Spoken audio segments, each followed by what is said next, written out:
अक्सर जब किसी मेडिकल डायग्नोसिस की बात होती है ना, तो उसमें एक खास तरह की सटीकता होती है। हाँ। मतलब एकदम इंजीनियरिंग वाले काम की तरह। हाँ, वो बिल्कुल नाप-तौल वाला हिसाब बिल्कुल, होता है। जैसे किसी की हड्डी टूटती है, हुँ। वो व्यक्ति एक्सरे मशीन के सामने खड़ा होता है और उस काली फिल्म पर एक टूटी हुई सफ़ेद लाइन बिल्कुल साफ दिख जाती है। हाँ, और डॉक्टर बस उस लाइन पे उँगली रख कर कह देता है कि भई समस्या यहाँ है। हाँ, और अजीब बात यह है कि ये स्थिति बहुत ही सुकून देने वाली होती है, क्योंकि इसमें एक स्पष्टता है, एक बाइनरी है, हड्डी या तो टूटी है या नहीं टूटी है, बात खत्म। ये तो है। असल में ये हमारी इंसानी फितरत का हिस्सा है। हम जटिलताओं से घबराते हैं और चाहते हैं कि दुनिया साफ-सुथरे खानों में बंटी रहे। सही बात है। हर समस्या का एक स्पष्ट कारण हो और उसका एक सीधा समाधान हो। हम्म। इससे हमें ये भ्रम बना रहता है कि हालात हमारे नियंत्रण में है। लेकिन दिलचस्प बात यह है कि ये एक्सरे मशीन तब पूरी तरह से फेल हो जाती है जब हम शरीर से हटकर मन की बात करते हैं, या फिर पुराने आघात या किसी गहरे रहस्य की दुनिया में कदम रखते हैं। बिल्कुल, वहाँ कोई ऐसी सफेद लाइन नहीं होती जो बताए कि असल में क्या टूटा है। और यही आज की हमारी इस चर्चा का मुख्य विषय है। आज के इस डीप डाइव में हम एक बहुत ही रहस्यमयी कहानी the eco of the metro tunnel, इसके कुछ खास दृश्यों का विश्लेषण कर रहे हैं। और ये सिर्फ एक डरावनी कहानी नहीं है। एकदम सही। ये सिर्फ एक सस्पेंस या हॉरर स्क्रिप्ट नहीं है, बल्कि इस बात का एक बहुत ही सटीक चित्रण है कि जब कोई पुराना आघात या दबाया गया सच वापस लौटता है, तो वह कैसे वास्तविकता की नींव को ही हिला देता है। असल में इस कहानी की सबसे बड़ी खूबी यही है कि ये डर का इस्तेमाल सिर्फ डराने के लिए नहीं कर रही है। ये मनोविज्ञान को समझाने के लिए इसका इस्तेमाल करती है। हाँ, जैसे कि जब किसी सच को सबरन दबाया जाता है तो वो खत्म नहीं होता। बिल्कुल नहीं, वो अपना रूप बदल लेता है। और ये कहानी उसी बदले हुए रूप की, उसी खौफ की पड़ताल करती है। तो चलिए कहानी के उस दृश्य से शुरू करते हैं जो मुझे व्यक्तिगत रूप से बहुत अजीब लगा। कहानी की शुरुआत रात के अंधेरे या किसी सुनसान हवेली से नहीं होती है, जो कि हॉरर कहानियों का एक क्लासिक तरीका है। हाँ, लेकिन यहाँ सुबह के 8 बज रहे हैं, बारिश रुक चुकी है और दिन का उजाला फैल रहा है। वो उजाला जिसे आमतौर पर हम सुरक्षा का प्रतीक मानते हैं। है ना? दिन का समय तो सेफ माना ही जाता है। आर्यन नाम का मुख्य किरदार अपने सुरक्षित कमरे में आराम से बैठा है, लेकिन तभी उसके फोन पर इंस्टाग्राम का एक मैसेज आता है। यूजर नेम है काव्या_अलाइव। और मैसेज में बस इतना लिखा है, क्या तुम सच में मेरी मदद करोगे? हाँ, तो ये जो शुरुआत है ये मुझे काफी अनअपेक्षित लगी। ये एक बहुत ही सोची समझी मनोवैज्ञानिक शुरुआत है। दिन के उजाले का चुनाव इस बात को स्थापित करता है कि अब डरने के लिए अंधेरे की जरूरत नहीं है। आघात या ट्रॉमा समय और स्थान का मोहताज नहीं होता। लेकिन मुझे यहाँ थोड़ा संदेह है। ये जो डिजिटल ग्लिच हैं या फोन पर भूतों के मैसेज आना, क्या ये एक बहुत ही सस्ता और घिसा-पिटा जंप स्केयर नहीं लगता? आप ऐसा क्यों सोचते हैं? मेरा मतलब है, पहले के भूत पुराने खंडरों तक सीमित रहते थे। उनसे बचने का सीधा तरीका था कि भाई उन सुनसान जगहों पर मत जाओ। अब क्या कोई अलौकिक शक्ति सीधे हमारा वाईफाई राउटर हैक कर रही है? अरे नहीं, ये थोड़ा अटपटा लगता है मुझे। ये एक बहुत ही तार्किक सवाल है। सतही तौर पर देखने पर ये एक साधारण हॉरर ट्रोप लग सकता है, लेकिन इसके पीछे का विज्ञान और मनोविज्ञान काफी गहरा है। अच्छा, वो कैसे? देखिए, पुराने समय में खतरे की एक भौतिक सीमा होती थी, एक शापित जंगल या एक पुरानी इमारत। लेकिन आज स्मार्टफोन हमारी निजी जिंदगी का सबसे करीबी और सुरक्षित हिस्सा बन चुका है। हाँ, ये तो है। हम फोन के बिना तो कुछ नहीं करते। बिल्कुल, वो हमारे नर्वस सिस्टम का ही एक विस्तार बन गया है। जब कोई भूत या कोई खतरा उस स्क्रीन के जरिए अंदर आता है, तो इसका मतलब है कि अब बचाव की कोई भौतिक जगह नहीं बची है। ओह, ये सोचने का एक बिल्कुल नया नजरिया है। तो जब आर्यन इंटरनेट पर 2019 के मेट्रो टनल फायर के बारे में पढ़ता है, जिसमें 7 लोग गायब हुए थे, और उसे काव्या की तस्वीर दिखती है, तब उसका सुरक्षित कमरा भी सुरक्षित नहीं रह जाता। वो देखता है कि काव्या उसी हादसे का शिकार हुई थी। और तभी वो ग्लिच होता है। हाँ, तभी उसके लैपटॉप की स्क्रीन ग्लिच होने लगती है और स्पीकर से एक धीमी, रोंगटे खड़े कर देने वाली आवाज आती है, मुझे बचा लो। ये बहुत ही खौफनाक पल है। लिटरली, ये तो ऐसा हुआ है जैसे कोई चोर आपके घर का ताला तोड़े बिना ही सीधे आपके दिमाग के अंदर आकर बैठ गया। एकदम सही एनालॉजी है ये। तकनीक यहाँ भौतिक दूरी को मिटाने का काम कर रही है।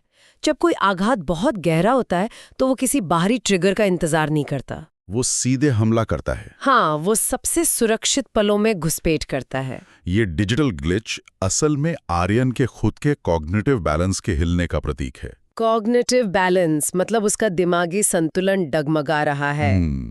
एक तरह से हाँ, वो एक ऐसी सच्चाई के संपर्क में आ गया है जिसे सिस्टम ने फाइल क्लोज कहकर दफना दिया था। और ये सच्चाई आर्यन को चैन से बैठने नहीं देती।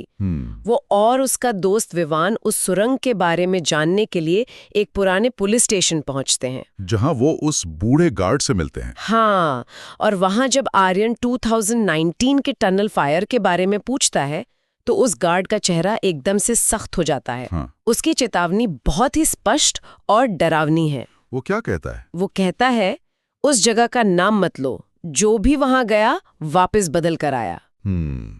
वो गार्ड यहां सिर्फ एक कहानी का किरदार नहीं है। मनोविज्ञान की भाषा में हमारे दिमाग के अपने कुछ डिफेंस मैकेनिज्म या रक्षा प्रणालियां होती हैं। अच्छा, तो वो गार्ड एक डिफेंस मैकेनिज्म का प्रतीक है। बिल्कुल। जब हम किसी बहुत बड़े सदमे या दबी हुई दर्दनाक याद के करीब पहुंचते हैं तो हमारा अवचेतन मन ऐसे ही पहरेदार खड़े कर देता है।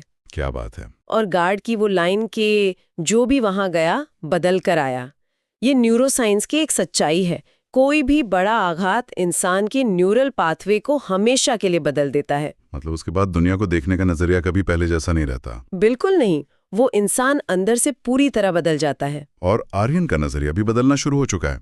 गार्ड की इस चेतावनी के बाद कहानी एक बहुत ही अजीब मोड़ लेती है। वो सपने वाला दृश्य। हाँ, आर्यन जब रात में सो रहा होता है तो उसे एक भयानक सपना आता है। एक अंधेरी सुरंग, एक जलती हुई ट्रेन और लोगों की चीख पुकार। बहुत ही डरावनी इमेज है ये। काव्या उस आग के बीच खड़ी है और रोते हुए कह रही है, मुझे अकेला मत छोड़ो। और उसी वक्त एक लाल आंखों वाला विशाल काला साया उसके पीछे बढ़ता है। और वो एक गूंजती हुई आवाज में कुछ कहता है। हाँ, वो कहता है, वो कभी नहीं बचेगी। आर्यन की आंख अचानक खुलती है, उसकी सांसें तेज चल रही हैं। ये दृश्य दिखाता है कि आर्यन का अवचेतन मन उस घटना की भयावहता को प्रोसेस करने की कोशिश कर रहा है। वो साया असल में उस हादसे के पीछे छिपे अनसुलझे रहस्य का प्रतीक है। लेकिन रुकिए, सपने के बाद जो होता है वो और भी ज्यादा विचलित करने वाला है। वो पानी टपकने वाली बात। जी, आर्यन जब उठता है तो वो देखता है कि बाहर बारिश नहीं हो रही है, लेकिन उसके कमरे की दीवार से पानी की बूंदें टपक रही हैं। अब यहां मुझे एक समस्या नजर आती है। कैसी समस्या? दीवार से पानी टपकना, क्या ये सिर्फ आर्यन के दिमाग का वहम है? हम जिसे पोस्ट ट्रॉमेटिक स्ट्रेस डिसऑर्डर या PTSD कहते हैं, क्या ये उसी का नतीजा है, जहां उसका दिमाग डर के मारे ऐसी चीजें गढ़ रहा है जो वास्तव में है ही नहीं? ये दुविधा ही इस कहानी की जान है। मनोविज्ञान में एक अवधारणा है जिसे सिमेटिक मेमोरी या दैहिक स्मृति कहा जाता है। दैहिक स्मृति मतलब शरीर की अपनी कोई याददाश्त? हाँ, बिल्कुल। इसका अर्थ है कि शरीर उस दर्द या आघात को याद रखता है जिसे दिमाग भूलने या तर्क से खारिज करने की कोशिश करता है। जब किसी व्यक्ति का सामना ऐसे किसी आघात से होता है तो उसका सेंसरी परसेप्शन यानी संवेदी बोध पूरी तरह से बदल सकता है। मतलब उसका दिमाग खतरे की घंटी को इस तरह बजा रहा है कि उसे चीजें लिटरली दिखाई या महसूस होने लगी हैं। ये उसका एक पहलू है, लेकिन चूंकि ये एक हॉरर या सस्पेंस नैरेटिव है, यहाँ पानी का टपकना एक रूपक के तौर पर काम करता है। अच्छा, एक मेटाफोर की तरह। हाँ, पानी अक्सर अवचेतन भावनाओं का प्रतिनिधित्व करता है। दीवार, जो आर्यन की सुरक्षित दुनिया और बाहरी दुनिया के बीच की सीमा है, उससे पानी का रीसना ये दिखाता है कि दबी हुई सच्चाई अब अपनी सीमाएं तोड़ रही है। अरे वाह, तो ये अब सिर्फ एक मनोवैज्ञानिक भ्रम नहीं रह गया है। बिल्कुल नहीं, वो दर्द इतना सघन हो चुका है कि वो भौतिक वास्तविकता में रीसने लगा है।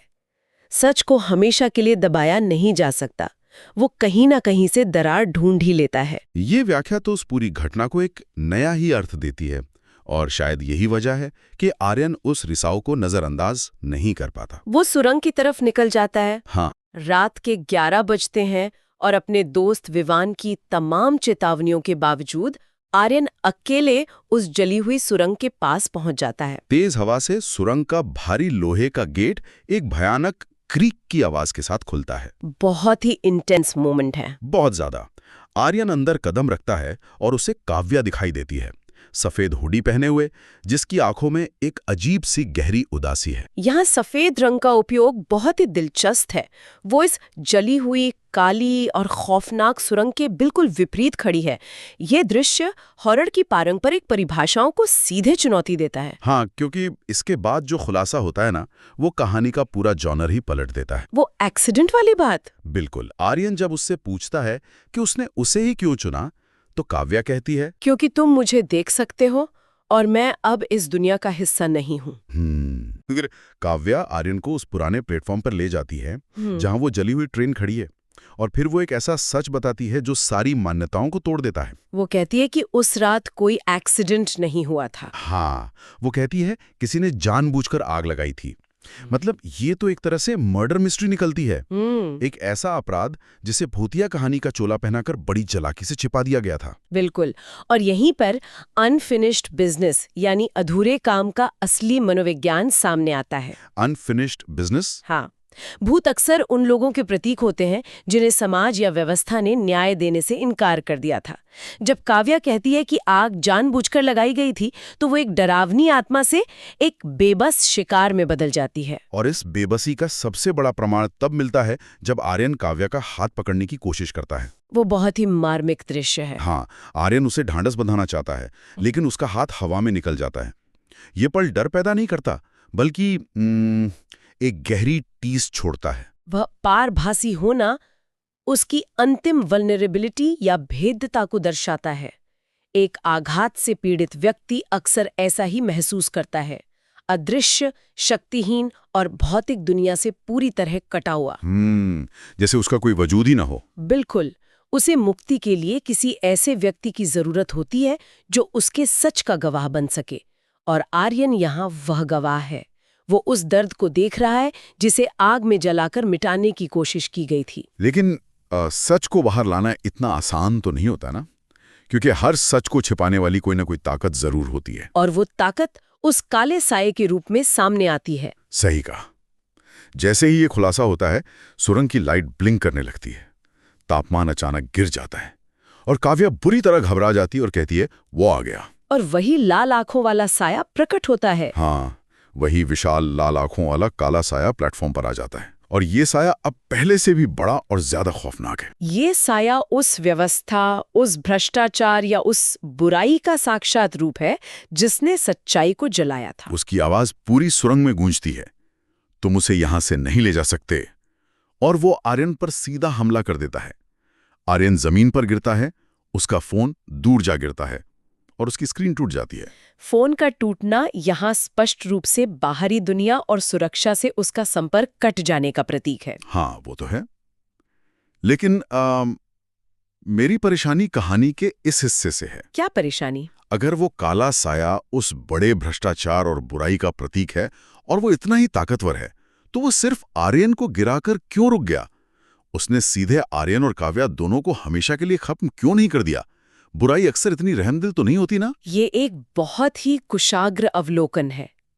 अगर हम इस दृश्य के पीछे की संरचना को समझें, तो काला साया ताकतवर जरूर है, लेकिन उसकी ताकत का स्रोत क्या है? डर। बिल्कुल। ऐसी बुराई या भ्रष्टाचार हमेशा डर और चुप्पी पर पनपता है। वो तब तक ही हावी रहता है जब तक सामने वाला उससे खौफ खाता है या अकेलेपन का शिकार होता है। अच्छा। जैसे ही आर्यन जमीन पर गिरता है, काव्या चीखती है, नहीं, और अचानक उसके अंदर से एक तेज सफेद रोशनी फूटने लगती है। वो रोशनी पूरी सुरंग में फैल जाती है और सुरंग हिलने लगती है। और उस सफेद रोशनी के सामने वो विशाल साया पीछे हटने पर मजबूर हो जाता है। कारण ये है कि वो सफेद रोशनी काव्या के आत्म बलिदान का प्रतीक है। आत्म बलिदान? हाँ, बुराई स्वार्थी होती है, वो केवल खुद को बचाना जानती है, लेकिन जब कोई अपने वजूद की परवाह किए बिना दूसरे की रक्षा के लिए खड़ा होता है, तो वो उस स्वार्थ के मूल सिद्धांत को ही तोड़ देता है। अरे वाह। साया उन्हें इसलिए नहीं मार पाता क्योंकि काव्या की निस्वार्थता उस डर के समीकरण को खत्म कर देती है जिस पर वो साया जिंदा था। हालांकि इस प्रक्रिया में काव्या अपनी बची कुची ऊर्जा भी खोने लगती है। और वो आर्यन को वहां से भागने के लिए कहती है। हाँ, ताकि सच्चाई बच सके। ये द्वंद्व सिर्फ एक भूत और एक राक्षस के बीच का नहीं है। ये न्याय की एक छोटी सी उम्मीद और उसे कुचलने वाले एक विशाल तंत्र के बीच की लड़ाई है। एकदम सही। काव्या जानती है कि अगर आर्यन बच गया तो उसका सच भी बच जाएगा, और इसी भारी मन के साथ हम कहानी के अंतिम दृश्य पर आते हैं। आर्यन सुरंग से बाहर निकल आता है। बाहर उसका दोस्त विवान बदहवास खड़ा है। वो बहुत डरा हुआ है। हाँ, वो बार बार आर्यन से पूछता है कि अंदर क्या हुआ, लेकिन आर्यन एक भी शब्द नहीं बोलता। उसके हाथ कांप रहे हैं, लेकिन वो पूरी तरह शांत है। ये सन्नाटा शब्दों से ज्यादा शक्तिशाली है। ये उस सर्वाइवर गिल्ट और उस भारी जिम्मेदारी को दर्शाता है जो अब आर्यन के कंधों पर आ गई है। कुछ सच इतने बड़े और भयानक होते हैं कि उन्हें तुरंत शब्दों में नहीं ढाला जा सकता। और फिर आर्यन अपनी जेब में हाथ डालता है। वो बाहर एक पुराना जला हुआ पेंडेंट निकालता है, जिस पर अंग्रेजी का अक्षर के खुदा हुआ है। काव्या का के। हाँ, अचानक वो पेंडेंट उसके हाथ में गर्म होने लगता है। बैकग्राउंड में एक बहुत ही भावुक लेकिन रहस्यमयी संगीत बजता है, और दूर सुरंग के गहरे अंधेरे से काव्या की आवाज गूंजती है, मुझे भूलना मत। स्क्रीन पर टू बी कंटिन्यूड लिखा आता है और कहानी वहीं ठहर जाती है। वो पेंडेंट का गर्म होना इस बात की अंतिम पुष्टि है कि ये सब आर्यन के दिमाग का फितूर नहीं था। पेंडेंट एक भौतिक प्रमाण है, एक वसीयत है उस सच्चाई की जो अब आर्यन के पास सुरक्षित है।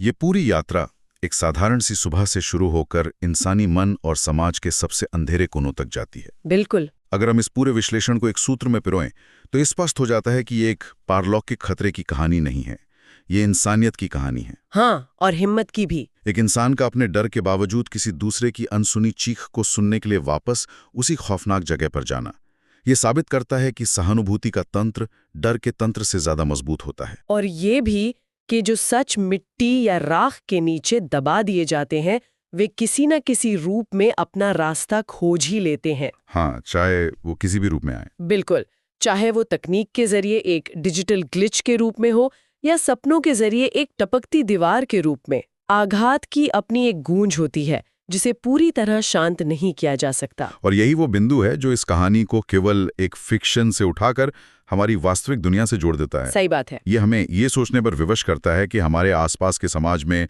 हमारे इतिहास में ऐसे कितने ही हादसे हुए होंगे जिन्हें किसी बड़ी ताकत ने हादसा बताकर हमेशा के लिए फाइलों में बंद कर दिया होगा। अनगिनत। कितनी ही सच्चाइयों को उस मेट्रो टनल की तरह ही अंधेरे में दफन कर दिया गया होगा। वे दबी हुई सच्चाइयां कभी खत्म नहीं होती, वे इतिहास के पन्नों में अपनी गूंज हमेशा छोड़ जाती हैं। ये एक ऐसा विचार है जो आसानी से पीछा नहीं छोड़ता। ये सोचने वाली बात है कि क्या आज भी हमारे इर्द गिर्द कोई ऐसी अनकही और अधूरी सच्चाई किसी बंद सुरंग में फंसी है? कोई ऐसा सच जो सिर्फ एक गवाह की तलाश में है, जो किसी ऐसे आर्यन का इंतजार कर रहा है जो डरे बिना उस सच्चाई का हाथ पकड़ सके और उसे दुनिया के सामने ला सके। चलिए इस गहरी और विचलित करने वाली गूंज को यहीं अपने ख्यालों में छोड़ते हैं।